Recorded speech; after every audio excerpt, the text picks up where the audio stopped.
परमाणु राजस्थान में अब बात करेंगे पंचायत चुनाव पर आई बड़ी खबर की। पंचायत चुनाव जल्द कराने से जुड़े मामले में हाईकोर्ट ने बड़ा फैसला दे दिया है। हाईकोर्ट की एकल पीठ ने 18 अगस्त के आदेश पर अंतरिम रोक लगा दी है। जस्टिस संजीव प्रकाश शर्मा और जस्टिस संजीत पुरोहित की खंडपीठ ने यह फैसला दिया। एकल पीठ ने आदेश में सरकार को जल्द पंचायत चुनाव कराने के लिए कहा था।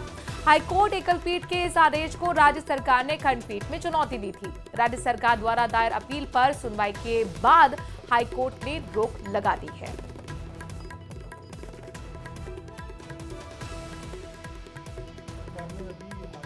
जो सरपंच थे उनका जब कार्यकाल पूरा हो गया और वहाँ पे इलेक्शन नहीं हुए तो वहाँ उनको एडमिनिस्ट्रेटर के रूप में नियुक्त किया था और उसके बाद अचानक उन लोगों को हटा दिया गया विदाउट अपॉर्चुनिटी ऑफ हियरिंग। तो कुछ लोग रिट याचिका में आए थे एकल पीठ में और माननीय न्यायालय ने आदेश दिया कि इनको चूंकि अपॉर्चुनिटी ऑफ हियरिंग नहीं दी है तो इनको 2 महीने का टाइम दिया सरकार को कि आप अपॉर्चुनिटी ऑफ हियरिंग देकर जो भी आपको कार्रवाई न्यायोचित हो कीजिए। इसके अलावा उन्होंने कुछ रिमार्क्स और किए जिसमें उन्होंने आर्टिकल 243E का हवाला देते हुए कहा कि आप चुनाव को इंडेफिनेट टाइम के लिए नहीं रोक सकते, वो चाहे कोई भी ग्राउंड रहा हो, चाहे डिलिमिटेशन का ग्राउंड है या कोई भी ग्राउंड है, तो आपको इलेक्शन कराना मैंडेटरी है। उसके लिए उन्होंने चुनाव आयोग और जो भी संबंधित संस्थाएं हैं उनको डायरेक्शन दिए। उस इश्यू को लेकर आज राजस्थान सरकार डिवीजन बेंच में आई थी, तो डिवीजन बेंच के अंदर ऑनरेबल कोर्ट ने वो आदेश था उसको स्टे ये कहते हुए किया चूंकि ये मामला ऑलरेडी डिवीजन बेंच के अंदर पेंडिंग है डिलिमिटेशन का लेकर और जो शासकों की नियुक्ति है उनको लेकर जो कि उनकी नियुक्ति कितनी वैलिड थी कितनी नहीं थी, कई इश्यूज पे लेके डीबी में बहस हो चुकी है और जजमेंट रिजर्व था। तो उस ग्राउंड पे उन्होंने कहा कि जब डीबी के अंदर ये मामला पेंडिंग है तो इसको एसपी को ये फैसला नहीं देना चाहिए था। इसको कहते हुए उन्होंने मेरिट में नहीं गए वो और इसको कहते हुए उन्होंने स्टे किया है।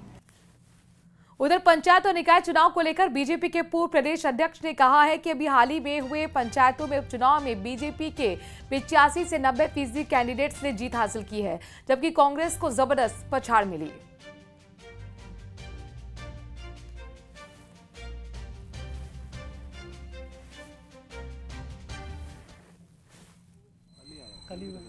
अभी कल भी हुए, इससे पहले भी हुए। 85 से 90% हमारे कैंडिडेट जीत के आए। कांग्रेस को जबरदस्त पछाड़ मिली।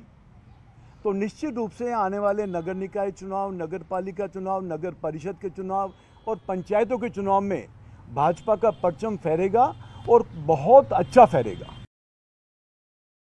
आगे बात करेंगे आसमानी आफत पर सियासत की। कांग्रेस प्रदेश अध्यक्ष गोविंद सिंह डोटासरा ने प्रदेश में बने बाढ़ के हालातों पर सरकार को निशाने पर लिया है। डोटासरा ने कहा कि प्रदेश में बाढ़ जैसे हालात बने हुए हैं, लेकिन सरकार पूरी तरह असहाय है।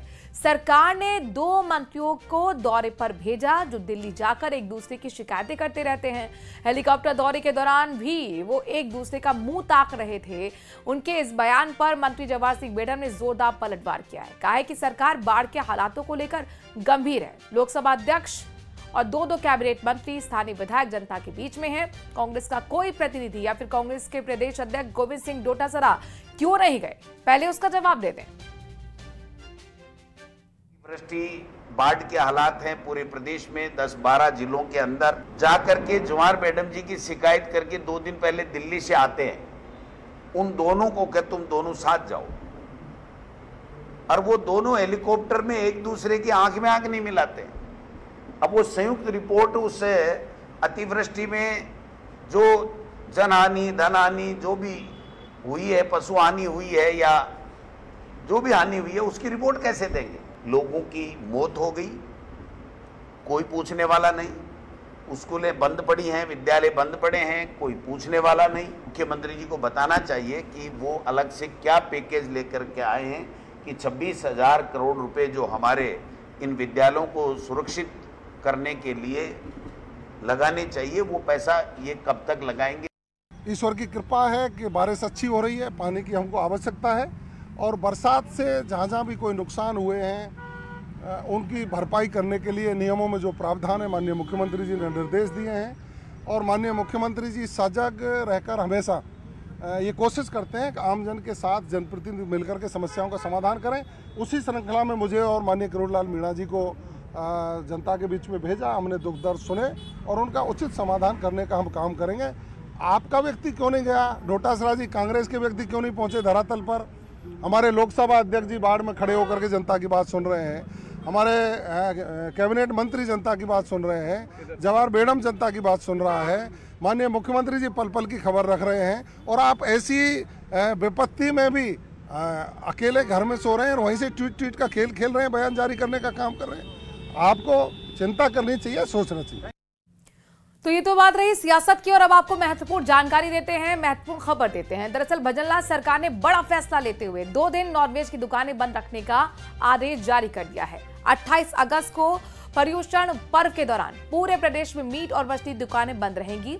इसके साथ ही 6 सितंबर को अनंत चतुर्दशी के मौके पर भी सभी नॉनवेज दुकानें और बूचड़ खाने बंद रहेंगे। सरकार का कहना है कि धार्मिक आस्था और परंपराओं का सम्मान करते हुए ये कदम उठाया गया है। आदेश के बाद इन 2 दिनों में ना तो मांसाहार की बिक्री होगी, ना ही बूचड़ खाने संचालित होंगे। ये फैसला प्रदेश भर में लागू होगा। ऐसा पहली बार हुआ है कि अंडे की दुकानें भी इन 2 दिन में बंद रहेंगी। पूर्व मुख्यमंत्री अशोक गहलोत ने केंद्र सरकार पर जमकर प्रहार किए हैं। गहलोत ने कई मुद्दों पर खुलकर अपनी बात कही और सरकार को जमकर आड़े हाथों लिया है। रिपोर्ट दिखाते हैं।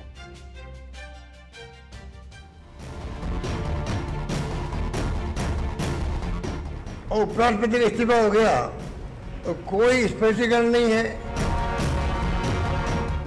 अब एक कानून नया लाने की जरूरत क्या पड़ गई? गहलोत के तीखे सवाल, धनखड़ के इस्तीफे पर चुप्पी क्यों? बीजेपी में एकजुटता पर भी उठाया सवाल। क्यों पड़ी नए कानून की जरूरत? राहुल गांधी बने हीरो, वोट चोरी बड़ा मुद्दा। पूर्व मुख्यमंत्री अशोक गहलोत ने पीसीसी में पत्रकारों से बातचीत में पूर्व उपराष्ट्रपति जगदीप धनखड़ के इस्तीफे को लेकर केंद्र सरकार पर जमकर निशाना साधा। गहलोत ने कहा कि एक सामान्य मंत्री भी इस्तीफा देता है तो उसका कारण बताया जाता है, फिर उपराष्ट्रपति के मुद्दे पर पूरी सरकार क्यों चुप्पी साधे हुए है और अब स्वास्थ्य कारणों का हवाला देकर लीपापोती की जा रही है। तो कोई ऐसा कारण हुआ होगा जिसके कारण नौबत आई है। एक मंत्री इस्तीफा देता है तो हाउस में, लोकसभा में, राज्यसभा में कई बार स्पष्टीकरण दिया जाता है क्या कारण रहा है। और उपराष्ट्रपति का इस्तीफा हो गया तो कोई स्पष्टीकरण नहीं है, ना उनकी तरफ से ना सरकार की तरफ से। अब लीपापोती कर रहे हैं। उधर सीएम के साथ बीजेपी सांसदों, विधायकों की बैठक को लेकर भी गहलोत ने निशाना साधा। गहलोत ने कहा कि उपराष्ट्रपति के चुनाव होने हैं और बीजेपी को क्रॉस वोटिंग का डर है। वो यार उपराष्ट्रपति चुनाव है, उपराष्ट्रपति का हो सकता है कि उसके कारण मिल रहे होंगे, ऐसा नहीं क्रॉस वोटिंग हो जाए, इनके नंबर कट जाए। और तुम्हें कह तो दिया, अगर विकास के दृष्टिकोण होता सबको बुलाते हो, अगर खाली बीजेपी के सांसद बुला रहे वोट तो उनका लगेगा वहां पर। इतना ही नहीं, गहलोत ने मंत्रियों, मुख्यमंत्रियों आदि की बर्खास्तगी के नए कानून को लेकर भी सरकार पर हमला बोला। गहलोत ने कहा ये